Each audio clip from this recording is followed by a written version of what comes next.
There's a pattern you've probably noticed but never quite understood. Two people start from similar circumstances, similar backgrounds, similar education, similar opportunities, but 10 years later, one has built wealth and the other is still struggling, still complaining, still explaining why life is unfair to them specifically. You've heard their explanations. The economy, their boss, their parents, the system, bad luck, wrong timing, other people's advantages. The list is endless and the theme is consistent. Nothing is ever their fault and everything is someone else's responsibility to fix. They have reasons for everything. Excellent reasons, convincing reasons. But somehow, despite all these reasons, they never move forward. They stay exactly where they are, year after year, collecting injustices like other people collect achievements. And here's what you've wondered but maybe never said out loud. Why does this keep happening to them? Why do some people seem trapped in a cycle of struggle and blame, while others, sometimes starting from worse positions, somehow break through and build the life they want? Is it really just luck? Is it really just privilege? Or is there something else? Something deeper? Something nobody wants to talk about because it sounds too harsh. There's a psychological pattern that determines whether someone will build wealth or stay stuck. It's not about intelligence. It's not about work ethic. It's not even primarily about circumstances, though those matter. It's about a specific mental framework that either propels you toward wealth or keeps you locked in struggle. And once you understand this framework, you'll see it everywhere. You'll recognize it in people you know. You might even recognize it in yourself.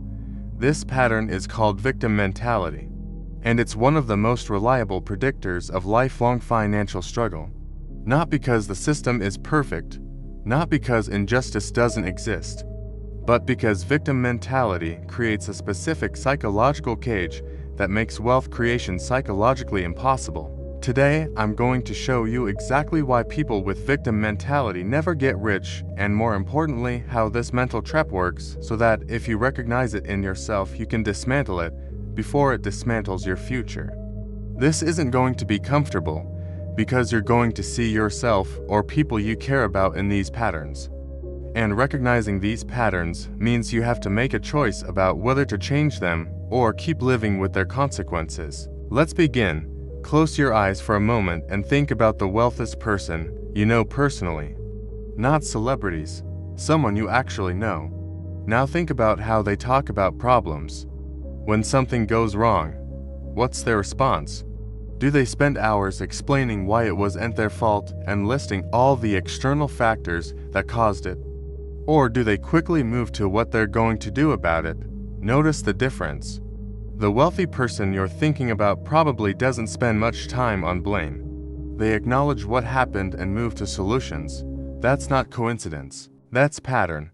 Now think about someone you know who's been financially struggling for years. Someone who never seems to make progress despite claiming they want to. How do they talk about their problems? Do they take responsibility and discuss their action plans? Or do they have detailed explanations for why nothing is their fault? Why the world is against them, why they can't succeed because of factors beyond their control? Notice that pattern too, and notice how consistent it is.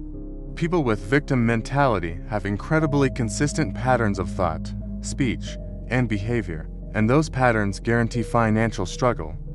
Before we continue, if you want to understand the psychology of wealth, success mindset, and how to break free from mental patterns that keep you stuck, subscribe to this channel and hit the notification bell. I break down the psychology of achievement, wealth creation, and mindset shifts every week. And leave a comment telling me, do you recognize victim mentality in yourself or others? I want to know if these patterns are familiar.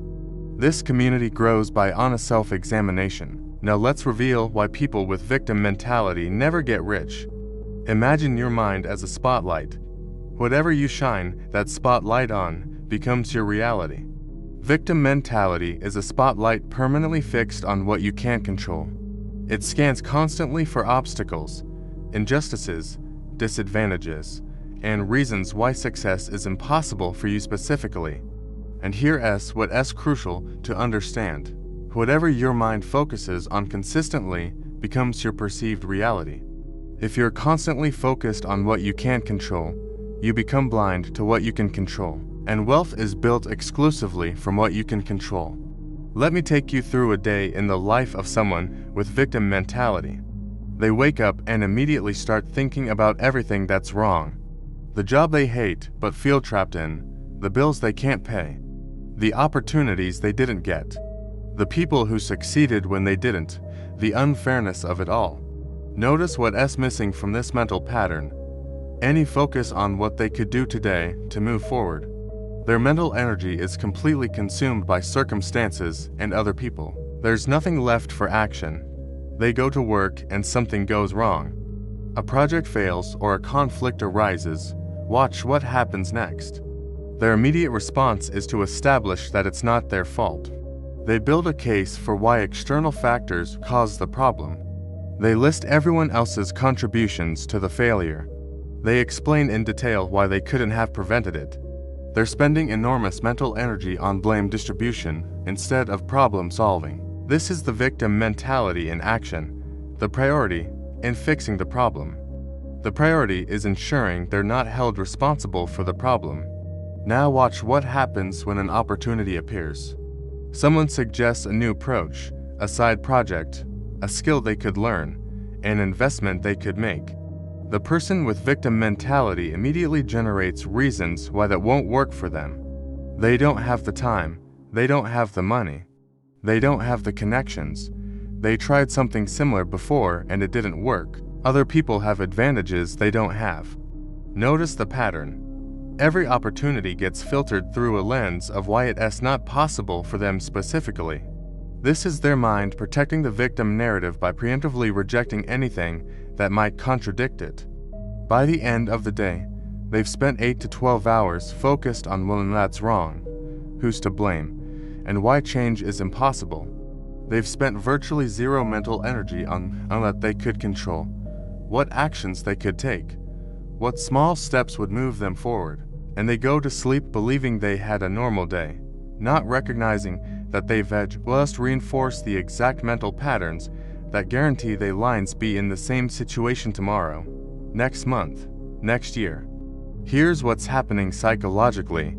Victim mentality creates a mental prison with invisible bars. The bars are made of focus, belief, and identity. Let me explain each one, because understanding how this prison works is the first step toward escaping it. The first bar is focus. Your brain can only process so much information at once. When you dedicate your mental energy to what you can't control, other people's actions, the economy, your past, unfair circumstances, you have no mental energy left for what you can control. This isn't a metaphor. This is literal cognitive capacity. Your brain is spending its processing power on things that don't move you forward, which means it has no processing power left for things that would. Wealthy people have a radically different focus pattern. When they encounter an obstacle, they acknowledge it briefly, then immediately shift focus to what they can do about it. They don't spend hours analyzing who's at fault. They spend minutes identifying what action they can take. This isn't because they're more privileged, though some are. It's because their mental energy is directed at controllable factors. And controllable factors are the only things that create results. Think about your own life right now. How much of your mental energy today went to things you can't control? Complaining about your boss who won't change. Resenting people who have more than you. Explaining to yourself or others why your circumstances are particularly difficult. Reviewing past failures and injustices. If you're honest, probably a substantial portion of your day. Now ask yourself, how much mental energy went to things you can control? Specific actions you could take, skills you could develop, opportunities you could pursue. Probably much less. That allocation of mental energy is. While you're where you are, the second bar of the prison is belief. Victim mentality creates a specific belief system about how the world works. It teaches you that success is primarily determined by external factors. Who you know, where you were born, what advantages you have. The economy, luck, timing, other people's decisions about you. This belief system seems realistic because external factors do matter. But here's the trap. Believing that external factors are primary makes you passive. If success is mostly external, then there's not much you can do about your situation. You're stuck waiting for circumstances to change or people to give you opportunities. Wealthy people have a different belief system. They believe success is primarily determined by internal factors, their decisions, their skills, their persistence, their ability to create value, their willingness to take risks, their capacity to learn from failure. This belief system makes them active. If success is mostly internal, then there's everything you can do about your situation. You're not waiting for circumstances to change. You're taking action to change your circumstances. Notice what this does psychologically. Victim mentality belief system creates learned helplessness. You genuinely believe you can significantly change your situation because the factors that matter are outside your control. This belief becomes self-fulfilling. You don't try things that might work because you believe they won't work. You do and persist through difficulty because you believe persistence won't matter when external factors are against you. You do and invest in yourself because you believe the return depends on luck or opportunity you won't get. Your beliefs create the exact outcomes that confirm your beliefs. Wealthy people's belief system creates agency. They genuinely believe their actions matter more than their circumstances. This belief also becomes self-fulfilling. They try things that might work because they believe effort leads to results. They persist through difficulty because they believe persistence matters. They invest in themselves because they believe return comes from capability. Their beliefs create outcomes that confirm their beliefs. Same world, completely different results. The difference is belief about what determines outcomes. The third bar of the prison is identity. This is the deepest and most powerful trap. Victim mentality eventually becomes your identity. You're not just someone who has faced difficulties. You're a victim. That's who you are. And here's why this is so dangerous. Humans have an overwhelming psychological need for identity consistency. Once victim becomes your identity, your subconscious will sabotage anything that threatens that identity, including success. Let me show you how this works. Someone with victim identity starts making progress. They're learning new skills, taking action, seeing small results. But now they're approaching a threshold. If they succeed, they're no longer a victim, and their entire identity is built around being the person who has been wronged, disadvantaged, held back by external forces. Success would mean that identity was false. Their subconscious can't tolerate that, so it creates self-sabotage.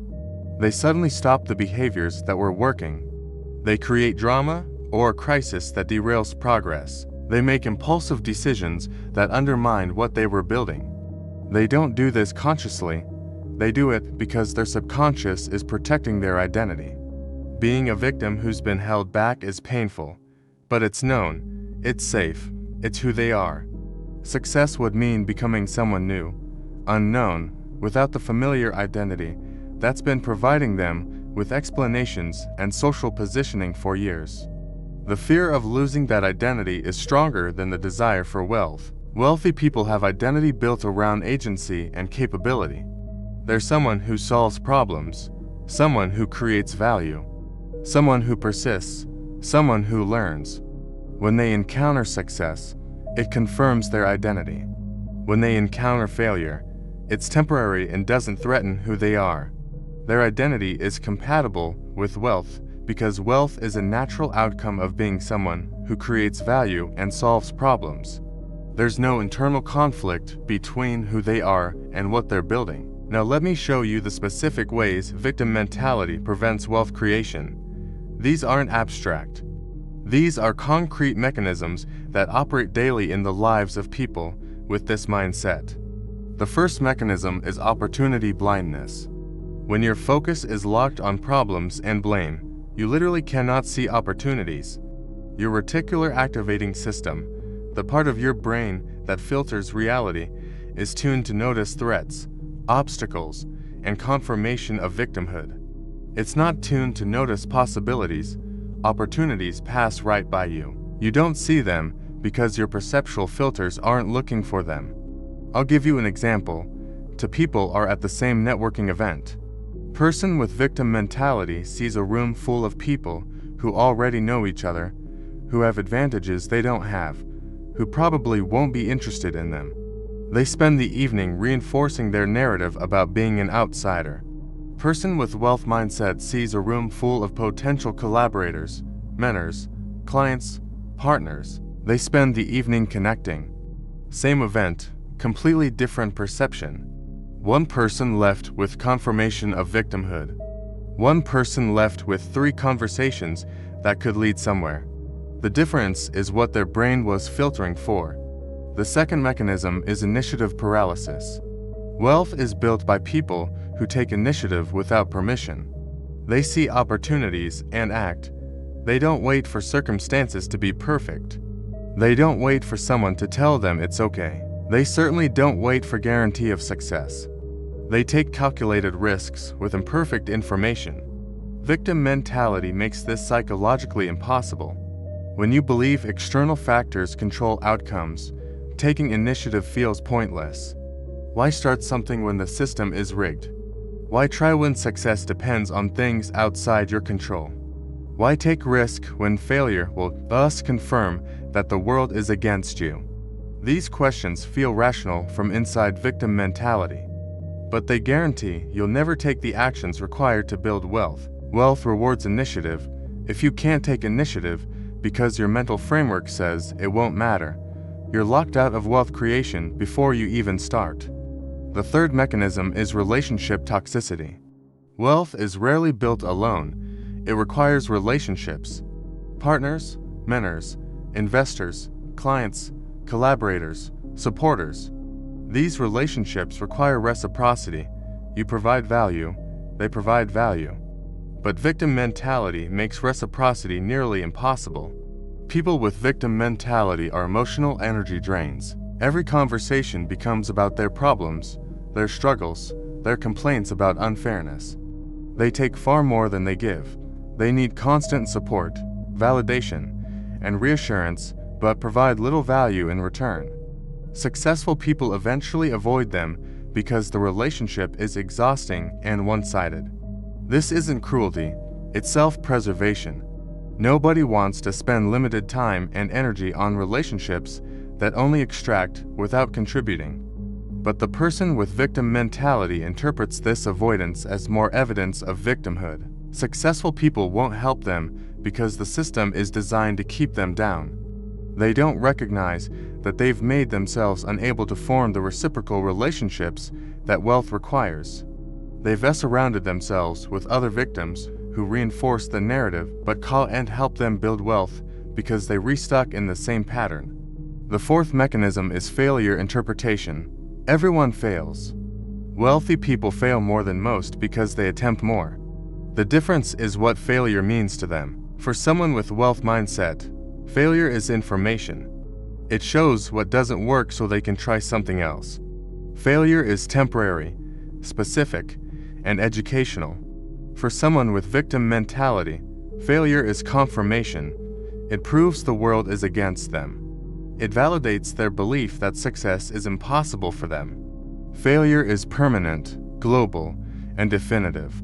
This difference in interpretation creates completely different trajectories. Wealthy person fails, learns, adjusts, tries again. This cycle continues until something works. Victim mentality person fails, feels confirmed in their victimhood, uses the failure as evidence they shouldn't try, stops taking action.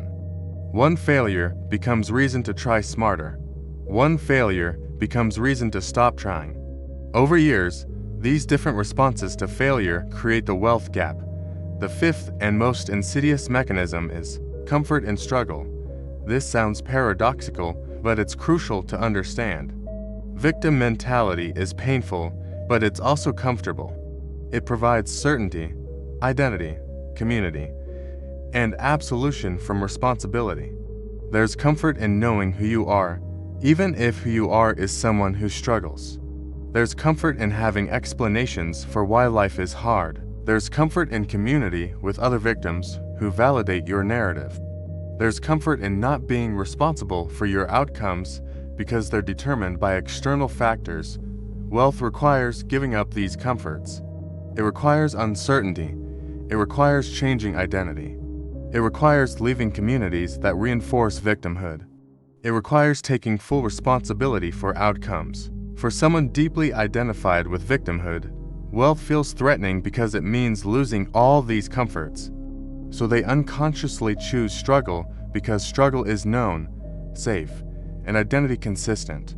Wealth is unknown, threatening, and identity disrupting. Now here's what you need to understand. If you recognize victim mentality in yourself, that recognition is the first step toward freedom. You're not trapped by circumstances. You're trapped by a mental framework, and mental frameworks can be changed. It's not easy, it's not quick, but it's possible. And it's the only path to wealth if you're currently stuck in victim mentality. The change begins with focus. Start noticing where your mental energy goes. Every time you catch yourself focused on blame, injustice, what you can't control, or why things won't work, pause. Consciously redirect to what you can control and what action you could take. This feels unnatural at first. Your brain will resist.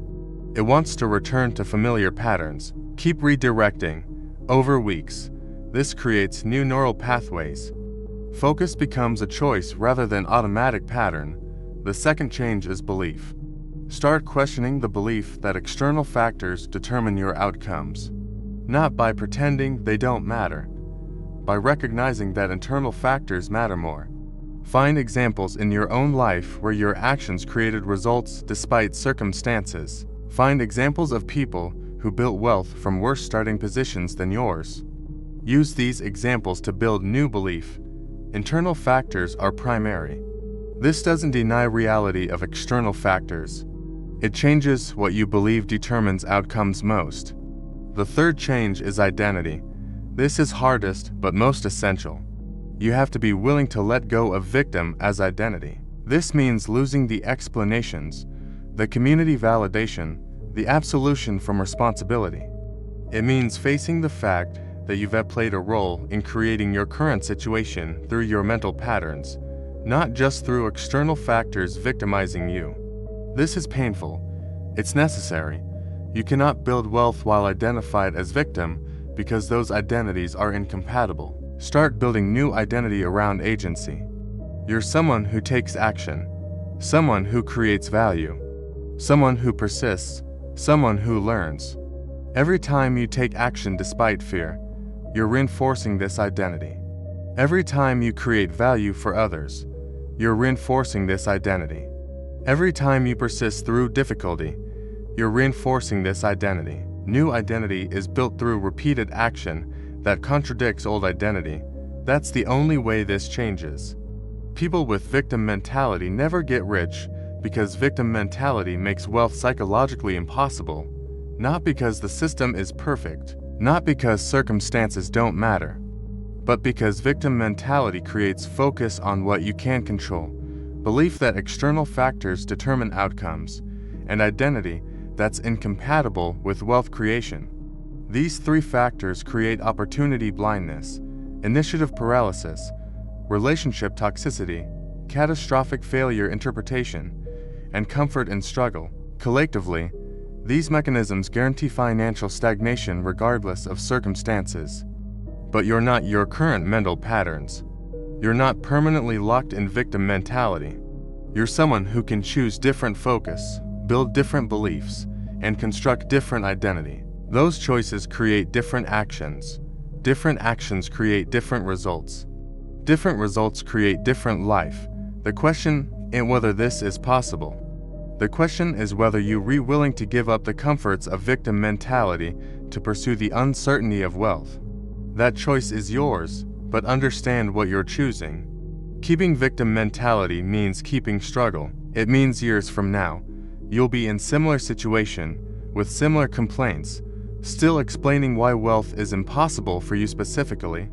Releasing victim mentality means uncertainty and discomfort as you build new patterns. But it also means possibility. It means agency. It means you're no longer waiting for circumstances to change. You're becoming someone who changes circumstances. Most people choose the comfort of victim mentality. That's why most people never build wealth. They'd rather have certainty of struggle than uncertainty of possibility. They'd rather keep their identity and explanations than risk becoming someone new. They'd rather stay where they are than do the psychological work required to build wealth. That's their choice, and it's why people with victim mentality never get rich. But you have different choice available, now that you see the pattern clearly. Now that you understand how the prison works. Now that you know what needs to change. The question is, what will you choose? See you in the next one.